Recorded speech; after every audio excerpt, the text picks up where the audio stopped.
निश्चित है कि जो बहनें मंच पर विराजमान हैं अपने अपने क्षेत्रों में जो भी स्वयं उनका अधिकार है, और साथ ही साथ ऐसा नहीं है, बहुत सारे जयपाल अधिकार हैं, लड़कियों को जो अधिकार है, इंट्रासिटी कैसे मुद्दे हैं, तो जहाँ पे जो पुरुष नहीं दिख रहा, तो जो हमको ट्रेनिंग मिली है कि आपकी बहनें जो है वहाँ पे जिला से लेकर के या न्यायालय तक जो है लड़ते हुए नजर आ रहे हैं, जिनको हम जितना भी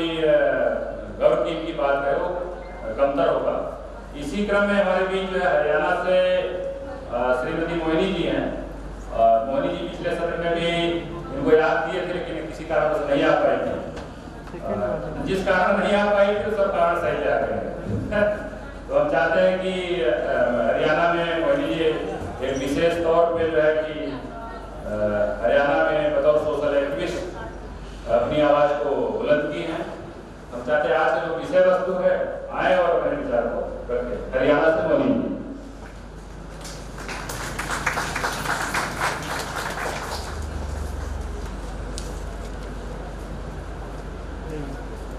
मंच पे विराजमान मेरी मातृशक्ति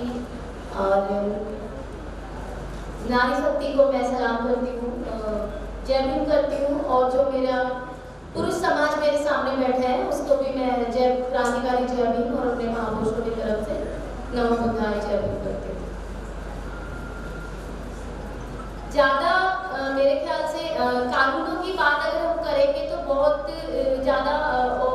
भारी भरकम शब्द हो जाते हैं जो हमारे सिर के ऊपर से जाते हैं, तो मैं भी कानूनों की बातों पे ज़्यादा बात ना करते हुए लीगल पेशे से मैं एडवोकेट भी हूँ। अभी हाल ही में मैंने प्रैक्टिस स्टार्ट की है, और एक जैसा मेरा परिचय रामवीर सर जी ने दिया, जिन्होंने मुझे, मैं उनको धन्यवाद करती हूँ, उन्होंने मुझे मौका दिया कि मैं हरियाणा से आज इलाहाबाद प्रयागराज की धरती पे मैं फर्स्ट टाइम आई हूँ और आपके बीच में अपने विचार आप लोगों के साथ साझा करने का मुझे मौका मिला। मेरी बहनें काफ़ी क्रांतिकारी, मेरे साथी मेरी बहनें आपको काफ़ी कुछ बता भी चुकी हैं, लेकिन वही बात है कि हम लोग भी पेट से क्रांतिकारी जो आज हम अपने आप को बोल रहे हैं, और जो आप लोगों जो अभी हम लोगों को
सिर्फ इस तरीके के सेमिनार्स में आके गर्दनें हिला के कोई बोल रहा है हाँ ठीक है लाएंगे महिलाओं को, हमेशा ये क्यों दर्द भरा माहौल, मैं दर्द का ही इसको नाम दूंगी, क्यों ये हमें महसूस होता है कि हम बार बार ये चीज क्यों भूल जाते हैं कि मैं अपनी बेटी, अपनी बहन, अपनी माँ अपने घर से शुरू करूं, क्यों मैं इस पितृसत्ता को काटना क्यों नहीं शुरू कर सकता, क्यों मैं शुरुआत अपने आप से नहीं कर सकता कि मैं ये मनुवादी विचारधारा जो आज पनप रही है, जो संविधान को खत्म करने की बात हो रही है, वो अगर महिला का उत्सव, आप क्या समझते हैं कि आप अकेले इस समाज को, इस दुनिया को, हमारे जो आने वाली जो पीढ़ी है, क्या आप पुरुष अकेले उसको बचा पाएंगे? आपने भी देखा है, ये नेचुरल मैं एक फैक्ट बता रही हूँ, जब भी कोई केस हो जाता है, मान लीजिए कुछ भी, मैं बहुत सारे केसेस में मैंने खुद से फैक्ट फाइंडिंग किया है, एडवोकेसी की है, नेशनल से लेके इंटरनेशनल लेवल तक की है, लेकिन बहुत सारे केसेस में हमने पुलिस के साथ में ये देखा है कि जब महिला आगे बात कर रही है तो पुलिस अधिकारी, चाहे वो कितना भी मनुवादी है, चाहे वो कितना भी पुरुष प्रधान विचारधारा से है, लेकिन उसको भी 2 कदम पीछे हट के बात करना पड़ता है अगर कोई जानकार महिला उसके सामने खड़ी है तो। और अगर एक पुरुष, चाहे वो जानकार है, अगर वो स्ट्रॉन्ग तरीके से अपनी बात किसी अधिकारी से कर रहा है तो पुरुष को दबाने की कोशिश करता है, लेकिन अगर कोई महिला मजबूती से, सच्चाई से अपनी बात रखती है तो उस अधिकारी को उसकी बात सुननी पड़ती है। तो मेरा कहने का मतलब सिर्फ इतना सा है कि हमें महिलाओं को, अगर हमें अपने इस समानतावादी आंदोलन को, जिसको हम अम्बेडकरवादी बुद्धवादी आंदोलन का नाम दे रहे हैं, अगर हमें इसको कामयाब करना है, जल्दी इसको कामयाब करना चाहते हैं, तो हमें महिलाओं को इस आंदोलन में लाना पड़ेगा। महिलाओं को ये चीजें हम बताने से उनको नहीं समझ आएंगी, वो जब ऐसे सेमिनार्स में आएंगी, ऐसे प्रोग्राम्स में आएंगी, ऐसे बहनों से मिलेंगी, उनके खुद के संघर्ष को सुनेंगी, तो वो समझेंगी, सोचने पे मजबूर हो जाएंगी कि ये भी तो हमारी जैसी है, हमारे जैसे फैमिली से आई है, हमारे जैसे इन्हीं जातियों में पैदा हुई है, जब ये यहाँ पे बोल सकती है, इसने इतने चीजों को, बैरियर्स को, रुकावटों को तोड़ के अपने आप को साबित किया है, अपना आत्मसम्मान खड़ा किया है, तो हम क्यों नहीं? तो उस तरीके से मेरा सिर्फ यही है, आप इस चीज को नेगेटिव में ना लें कि मैं कुछ, क्योंकि हमें काफी चीजें नेगेटिव बातें हो रही है जो पुरुषों को लग सकता है कि हम लोगों को कटाक्ष किया जा रहा है, कटाक्ष करने का बिल्कुल भी नहीं है, हम सब बराबर है। और अभी नारीवाद, इससे जुड़ा हुआ ही नारीवादी एक शब्द हमारे बीच में आया है जो नया है, आई थिंक बहुत सारे लोगों के लिए। नारीवादी आंदोलन खड़े हो रहे हैं, जिस तरीके से अम्बेडकरवाद खड़ा हुआ है, जिस तरीके से हम बुद्धिज्म की बात करते हैं, उसी तरीके से, क्योंकि वो मैंने भी कुछ ज़्यादा हरियाणा की अगर मैं बात करूँ, मैं हरियाणा में पैदा हुई हूँ,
भी जाति से, चाहे वो अपर कास्ट है, चाहे वो लोअर कास्ट है, चाहे वो किसी भी कैटेगरी की महिला है। तो ये बात हमारी जो दूसरी अपर कास्ट की महिलाएं हैं उन तक क्यों कौन पहुंचाएगा? ये भी हमें पहुंचाना है कि आज जो मैटरनिटी में आपको जो छुट्टियां मिलती हैं, आप जो आज 6 महीने जब आप गर्भवती होती हैं, आपको मिसकैरेज हो जाता है, या आपको आपकी जब डिलीवरी होती है, आप जो 6 महीने घर पे बैठ के आप जो तनख्वाह लेती है,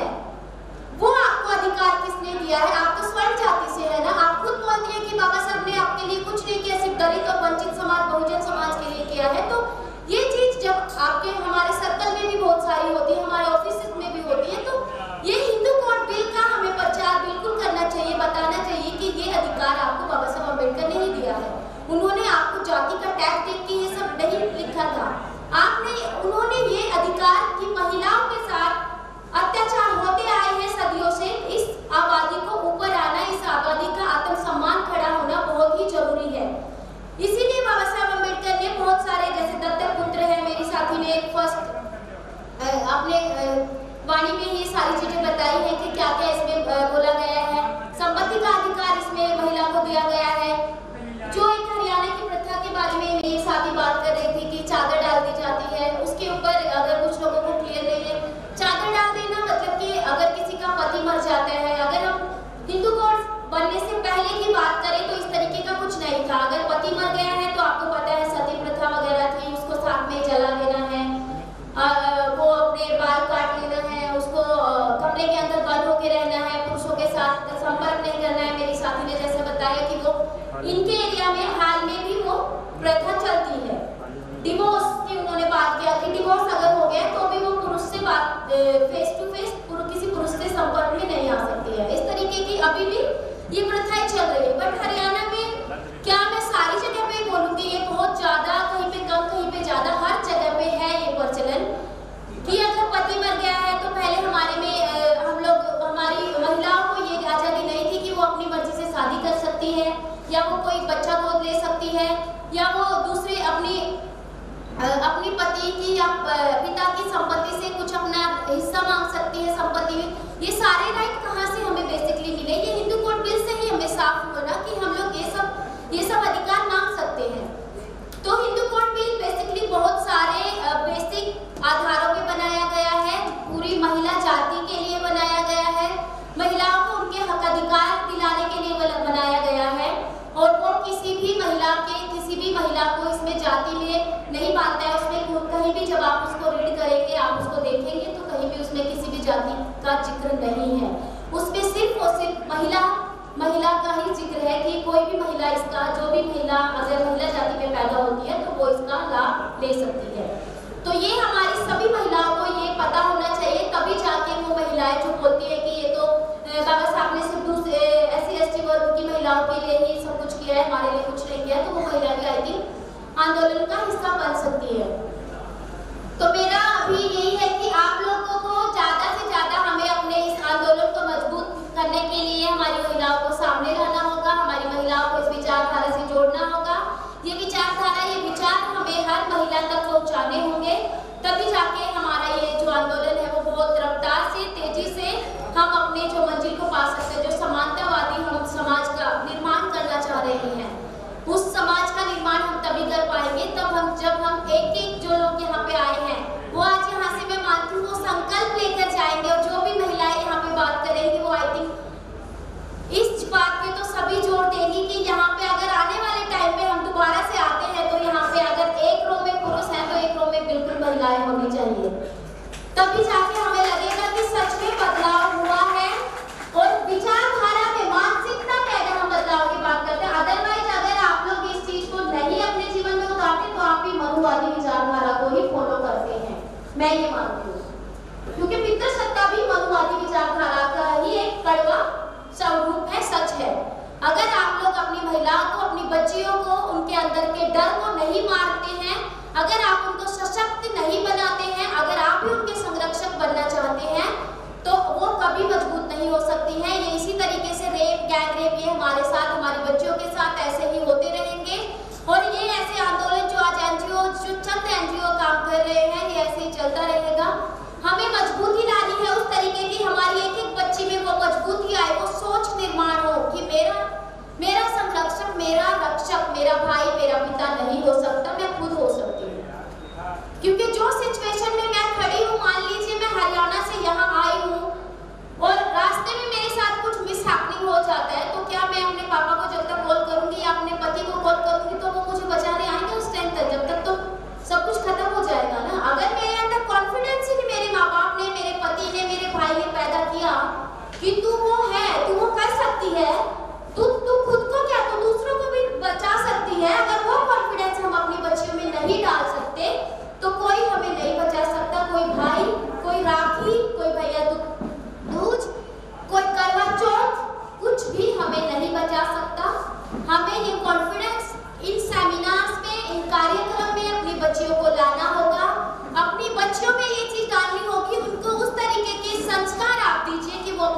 कर सके।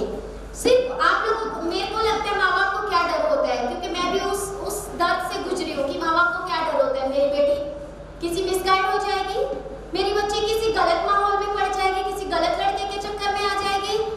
वो मुझे सारा सच नहीं बताएगी तो क्या होगा।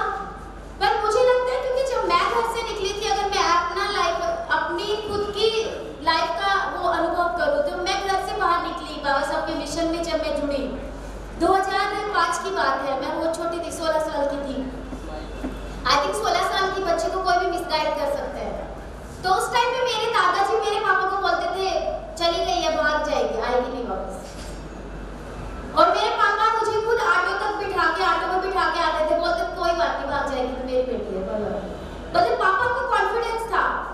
मेरी और पापा की जो बात होती थी वो दादा से नहीं हो पाती थी, क्योंकि दादा को तो वही वाला मनुवादी विचार था। मैं अगर बाल भी खोल लेती थी तो बोलते थे सिर में दर्द हो जाएगा, बाल नहीं खोलना, बंद करो। घर से बाहर जा रहे हैं तो सर पे चुन्नी रखवा देते थे, चुन्नी रखो सिर पे, ऐसे नहीं जाना है कचरा डालने। और शाम को अगर मैंने बोल दिया मेरे सिर में दर्द हो गया तो बोलते थे कि बाल खुले किए थे इसलिए सिर में दर्द हो गया। तो वो सब लॉजिक, उन सब चीजों से जब हम निकल सकते हैं, ऐसे ऐसे कार्यक्रमों में जाके ही मैंने भी सीखा है, हमने सीखा है। ये आंदोलनकारी जो महिलाएं बैठी है वो सब ऐसे ऐसे जगह से ही निकली है। तो अगर हमारे माँ बाप को हमें मौका नहीं देते, और आज मैं अपने आप को एक सशक्त महिला मानती हूँ, और मेरा जो मोटिव है, मेरा जो उद्देश्य है जो ग्राउंड लेवल पे काम करने का, मैं बिल्कुल ग्रासरूट लेवल पे काम करती हूँ। मैं किसी ऑफिस में नहीं बैठती हूँ, मैं बिल्कुल, मेरा डोर टू डोर काम होता है। और मेरा जो काम है हरियाणा में यूथ लीडरशिप को बाहर लाना है, लड़कियों को बाहर लाना है, लड़कियों के विचार बदलना है कि आप अपनी रक्षा खुद बनिए और अपने भाई और पिता को बोलिए पापा मैं जा सकती हूँ और सेफ्टी से घर आ सकती हूँ, आप सिर्फ मुझे गलत और सही की पहचान कराइए। अगर हम अपने बच्चे को, माँ बाप की इतनी जिम्मेदारी होनी चाहिए कि वो मुझे गलत और सही बता के घर से भेजे। आगे मेरे साथ क्या होता है, मुझे उसमें क्या एक्शन लेना है, उतना अगर मेरे माँ बाप ने मुझे बता दिया है तो मुझे लगता है मुझे कोई मिसगाइड नहीं कर सकता, कोई मेरा मिसयूज नहीं कर सकता, और मैं अपनी रक्षा कर सकती हूँ और साइड में बैठी महिला की भी कर सकती हूँ। और बहुत बार मैंने, मतलब ये कॉन्फिडेंस कहाँ पे है, मैंने बहुत सारी बच्चियों के गैंग रेप के, 14-14 साल की बच्चियों की, कम से कम मैं ज्यादा नहीं बात कर रही हूँ, मैं 15 से 20 केस, 14 से 15 साल की बच्चियों के गैंग रेप के केस मैं हैंडल कर चुकी हूँ, कर रही हूँ आज के टाइम पे, जिसमें हमने 2-3 केस में उम्र कैद कराई है, अपराधी को उम्र कैद कराई है। कुछ अपराधी अब अपर कास्ट है, जिनमें कुछ जाट है, कुछ ब्राह्मण है। मैक्सिमम यही रेशो निकलता है कि लोअर कास्ट की बच्ची है तो अपर कास्ट के अपराधी है।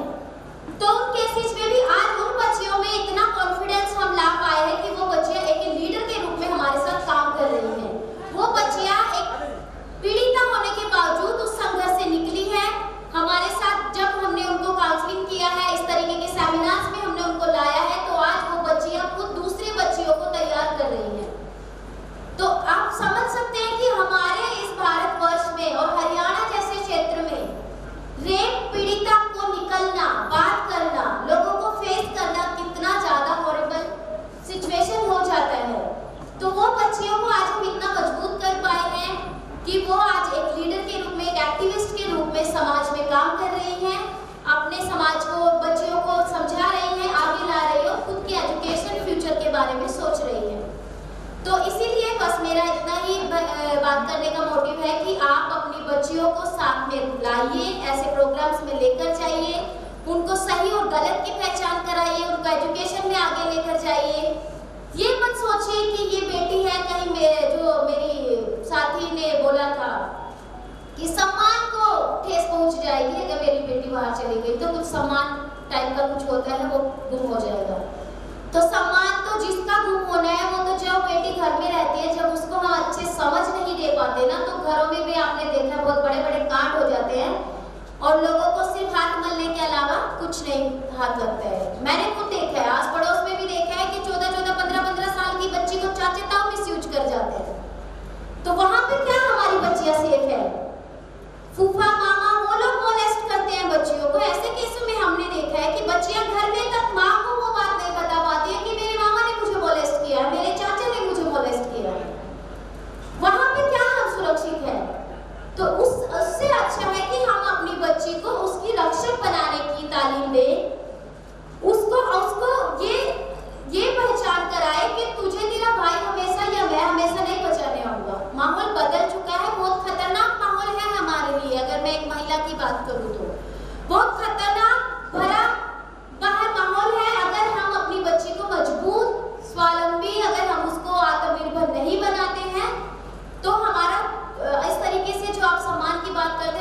सम्मान का बोझ ढोते ढोते ही मर जाएंगे।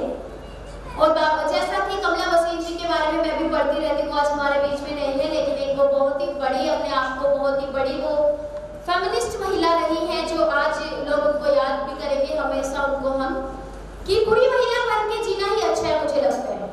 क्या बोलते हैं हम लोग कि जो ज्यादा बोलते हैं, मेरे ख्याल से अगर बुजुर्ग लोग मुझे देख लेंगे, अगर मेरे गाँव के बुजुर्ग लोग मुझे देख लेंगे, जहाँ की मैं बहू हूँ, तो मुझे क्या बोलेंगे, तो बड़ी बदतमीज बहू है, इतना चबा चबा करती है ना।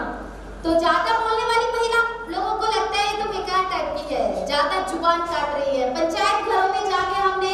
सरपंच को अगर बोल दिया कि आप गलत बोल रहे हैं, सरपंच भी तो गलत चीजें करता है ना। डीएसपी को अगर हमने बोल दिया, मान लीजिए मैं थोड़ा बच्ची टाइप की दिखती हूँ, आई थिंक थोड़े टाइम के बाद भी मैं बच्ची दिखूंगी क्योंकि मेरा बॉडी स्ट्रक्चर उस टाइप का है, तो मुझे बहुत सारे पुलिस अधिकारी बोल देते हैं कि ये छोटी सी बच्ची है, ये क्या कानून हमें बताएंगे। पर जब हम बात करते हैं उनसे, उनके सामने जब बात आती है, तो फिर वो मजबूर हो जाते हैं अपनी चेयर से उठने के लिए, कि मैं वो परेशान हो जाते हैं बातों से कि मैडम जी आप आ जाइए इधर, हम उठ जाते हैं, आप कार्रवाई कर लीजिए। फ्रस्ट्रेशन इतना हो जाता है जब उनके ऊपर सवालों की बौछार होती है, फिर उनको बोलना पड़ता है बहन जी आप आ जाइए इस कुर्सी पे, हम उधर खड़े हो जाते हैं, आप कर लीजिए कार्रवाई। फिर वहाँ पे पोलाइट हमें होना पड़ता है, क्योंकि सोचना है ना कि हमारे पेरेंट्स ने उतना दिया है कि सिचुएशन को हैंडल करना है हमें, हम गलत नहीं हैं। अगर हमें उतना पता है हम गलत नहीं हैं, तो अधिकारी अगर उस टाइम पे हाइपर हो रहा है तो उसको कूल डाउन भी करना है ना। चाहे वो अधिकारी है, चाहे वो अपराधी है, चाहे कोई बाहर फिरता हुआ कोई भी है,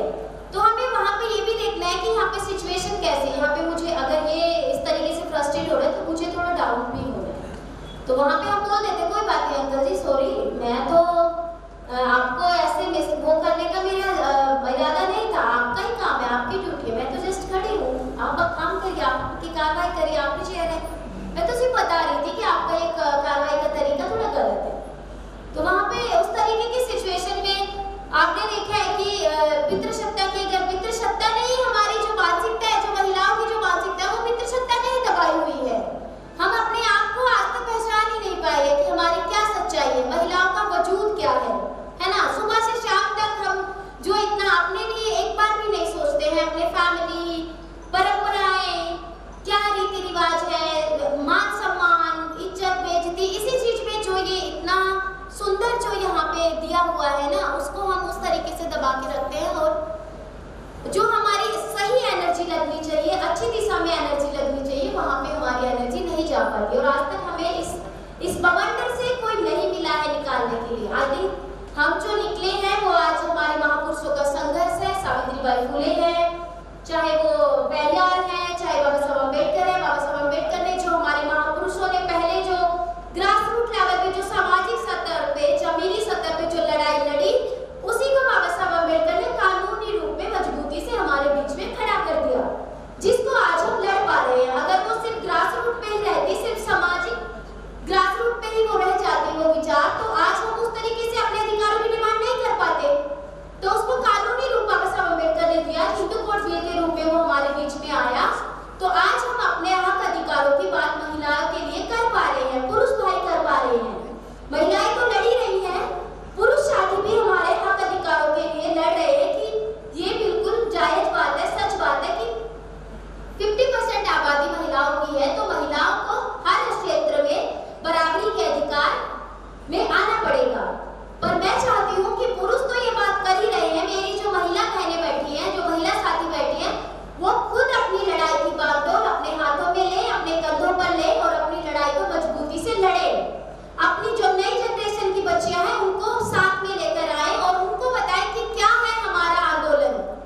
क्या है हमारा नारीवादी आंदोलन, और क्या है अम्बेडकरवादी सोच, कि हम किसी को गैर बराबरी की तरफ नहीं धकेल रहे हैं। समानतावादी विचारधारा, सत्ता पे हमारा राज होना चाहिए, सत्ता पे हमारा राज होना चाहिए। हम इस देश के शासक थे, शासक हैं, और शासक बन के भी रहेंगे। अगर हम लोग उस मानसिकता के साथ इस आंदोलन में जुड़ेंगे, इस विचारधारा को अपने घर घर तक लेकर जाएंगे, अपनी बच्चियों में, अपनी महिलाओं में, अपने बच्चों में नारीवादी विचारधारा को, ऐसा नहीं है सिर्फ हम महिलाओं में डाल देंगे तो ये सशक्त या जल्दी तरक्की करेगा, नो, इसको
आगे बढ़ रहे हैं, तो वहाँ पे एक अच्छा समाज और एक अच्छा विचार पैदा होता है। तो इसीलिए हमें जो चीजें बाबा साहब अम्बेडकर ने भी कहा है, जो रूढ़ियाँ जो परंपराएं गलत है, जो मानवता को नष्ट कर रही हैं, हमें उन परंपराओं को तोड़ना है, हमें उन रीतियों को छोड़ना है, उन रीतियों को नष्ट करना है। चाहे वो रीतियाँ व्रत है, चाहे वो देवी देवता है, चाहे जो भी है, आप उनको तब तक मानिए जब तक वो आपको लगता है आपके लिए सही है। जब मैं किसी भी, क्योंकि बहुत सारे लोग धर्म में बिलीव करते हैं, मैं धर्म पे या भगवान पे बात नहीं कर रही हूँ, लेकिन मैं बात, क्योंकि मैंने बहुत सारी चीजें छोड़ी है और मैं बहुत ही ज्यादा पूजा पाठ वाली लड़की रही हूँ। बहुत नवरात्रे टाइप के मैंने बहुत किए हैं, करवा चौथ भी कुछ टाइम तक रखा, लेकिन आज के टाइम पे मैं कुछ नहीं करती हूँ। और मजे से, मतलब मेरी जब आस पड़ोस की औरतें ऊपर जाके वो करती है, छली वाली देखती है, तो मैं ऊपर जाके खाना खा रही होती हूँ। तो मतलब कि कुछ ऐसा नहीं है, जब तक हम अपनी पत्नियों को ये सब, और मर्दों का तो खर्चा ही बचेगा ना अगर करवा चौथ वगैरह बंद हो जाता है तो इसलिए बहुत सारे लोग परेशान है आई हो उस चीज से कि पत्नी इतना खर्चा पूरे मतलब 1 महीने में नहीं करती जितना एक ही सूरत पे कर देती है ना। तो उस तरीके से हमें बहुत सारी चीजों को अपनी जो लाइफ पार्टनर है उनको समझाना है कि आप उस दिशा से, उस विचार से वो एनर्जी लगाने की बजाय इस आंदोलन में अगर हम एनर्जी दोनों लगाएंगे तो हमारे बच्चों का जो भविष्य है, हमारे आने वाली पीढ़ी का जो भविष्य है, वो हम कुछ % उज्जवल बना सकते हैं। मैं ज्यादा नहीं बात करूंगी क्योंकि हाल ही में हरियाणा में, अपनी बात खत्म करने से पहले ये छोटा सा रियलिटी एग्जाम्पल देके खत्म करूंगी। हाल ही में 2 रोडवेज के अधिकारी आपस में, एक ब्राह्मण अधिकारी बात कर रहे हैं, एक ने दूसरे भारद्वाज को फोन किया है कि आप रिश्तेदार, ऐसे में हरियाणवी लैंग्वेज यूज कर सकती हूँ ना, कि रिश्तेदार ऐसे तेरे यहाँ पे 4.5 चूड़े ऐसे लगे हुए हैं अफसर DC रेट पे, इनका सफाया क्यों नहीं करता तू? और ये सारे ये मानते सब तो किसी की है नहीं, हमारे धर्म को नहीं मानते हैं। हमारे जो चंदा हम काटते थे वहाँ पे कई सालों से चंदा कटता था, उनकी सैलरी से 51 रुपए रोडवेज अधिकारियों की। तो कुछ वानसेक का स्टाफ वहाँ पे एडमिट हुआ कुछ सालों पहले, कुछ सोशल एक्टिविस्ट, अम्बेडकरवादी विचारधारा के लोग वहाँ पे एडमिट हुए। उन्होंने वहाँ पे वो संघर्ष, वो आंदोलन शुरू कर दिया, मीटिंगें करना, यूनियन बना दिया कि हमें ये चंदा नहीं देना। ये चंदा जाता कहाँ है हमें पता ही नहीं है। ये 51 रुपए, हम 250 SC/ST वर्ग के लोग हैं, 250 उधर है, तो बहुत ज्यादा लोग हो जाता है, कई लाखों में चला गया है ये तो कहाँ है इसका हिसाब। और मंदिर में मक्खियां भिनक रही है, जिस मंदिर के नाम से ये लेते हैं, जो रोडवेज के अंदर एक मंदिर होगा, और वो लोग जो ले रहे थे, जो JE वगैरह उनके बड़े अधिकारी होंगे, वो लोग थाईलैंड घूम के आ रहे हैं, स्वारा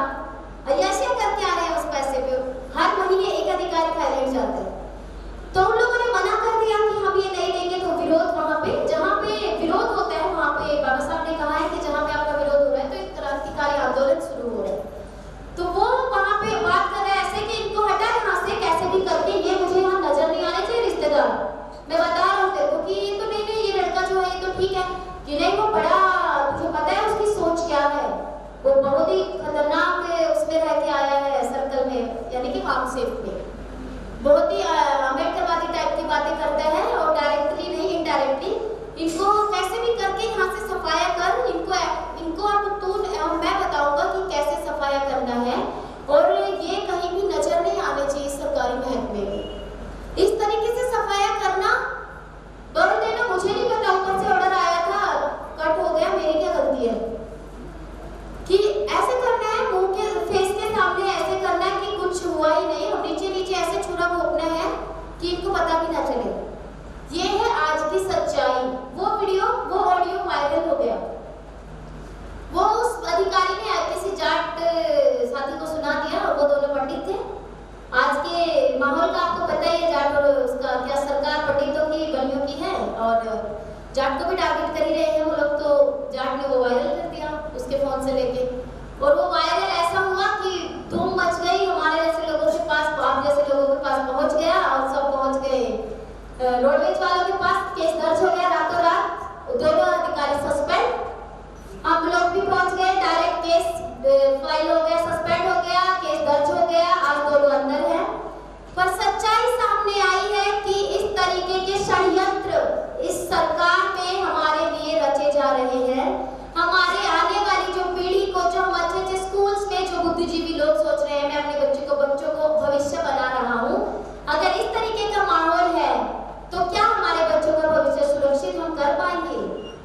अगर हम लोगों की जड़ों को नीचे से वो लोग काट रहे हैं, कंपटीशन में हमारे बच्चों को नहीं आने देने की तैयारी हो रही है, तो क्या हमारे बच्चों का ग्राउंड भर गया? तो उस तरीके से हमें अपने बच्चों के अंदर विचारधारा क्या डालनी है वो हमें तय करना होगा। हमें किस एनर्जी, किस आंदोलन पे या किस बात पे हमारी एनर्जी लगानी है, और एनर्जी हमें पूरे परिवार को लगानी होगी, तब जाके ही हम अपने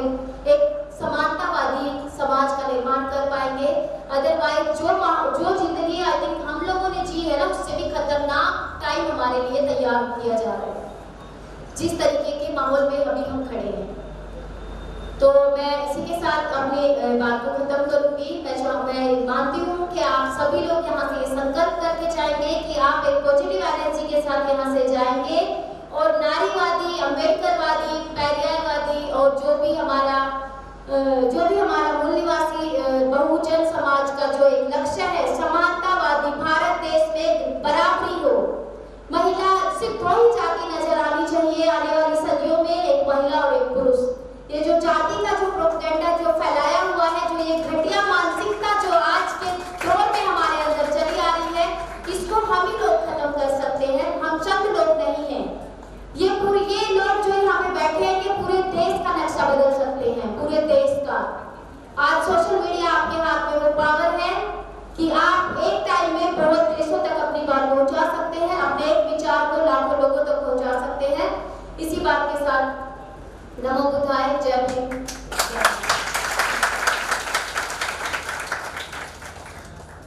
बहुत बहुत धन्यवाद। बड़े गौर से